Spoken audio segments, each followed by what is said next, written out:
Hi class. I just wanted to take a picture because I think some of you asked me about how do you, when you drape a bias twist, how do you kind of take hold of what it is you did when you take it off the form? And I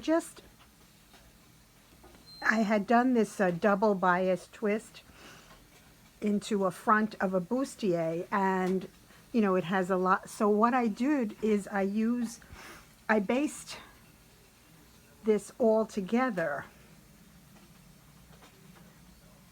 before I take it off the form, because it would be a little bit too complicated to mark. So I'm thread traced the neckline, and then I trace it through all the pleats.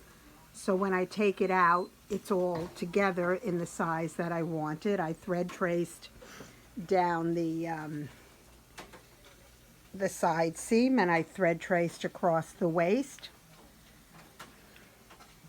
And I'm thread tracing now the join between the two pieces of fabric that I used in the bias twist. And then I will take it off the form and carefully mark it. So either I will hand sew it or I will want to sew it by machine.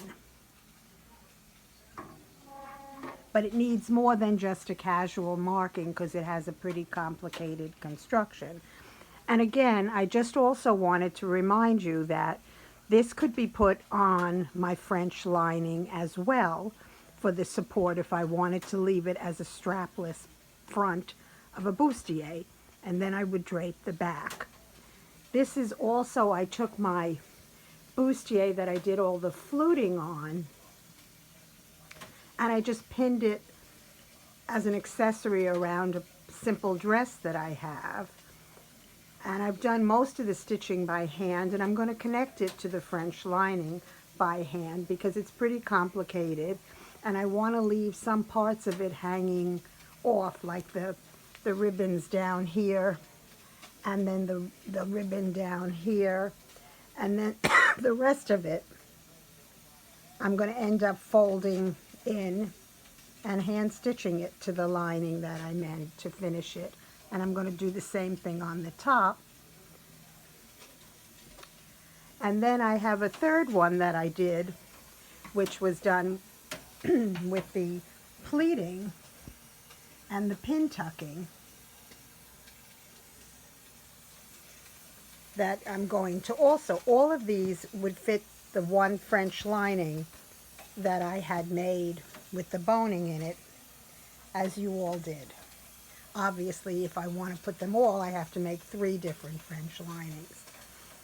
So I did one with the fluting, I did one with just pleating and pin tucking, and I did one that uses the bias twist. Because basically all of the manipulations that we did this semester is a way of moving 2-dimensional fabric over a 3-dimensional shape, not using darts and shaping through seam allowance, but through manipulating the fabric itself with pleats, with tucks, with twisting it, turning it on the bias, or using small shapes repeated, like with the pleating. And the fluting, I did 3 different kinds of fluting. I did this one, which was the folded strip put circularly. Then I did one where I turned the opening of the folded strip outside and I fringed it and then fluted it. And then I did a fluting where I folded it in fourths and I just tacked it so the fluting leaves the solid body. And then this, I did add a pleated, and I did purposely put this kind of very obvious hand stitching because I always like showing the construction. I like making it part of the design. So my stitches are large and obvious because I chose to make it so. Then I added beading to finish off the rest of the spaces. And I even have a small quilted leaf. Then I went over the stitching with hand stitching so that it has a lot of texture and a lot of dimensions. And I think it's a kind of fun bustier.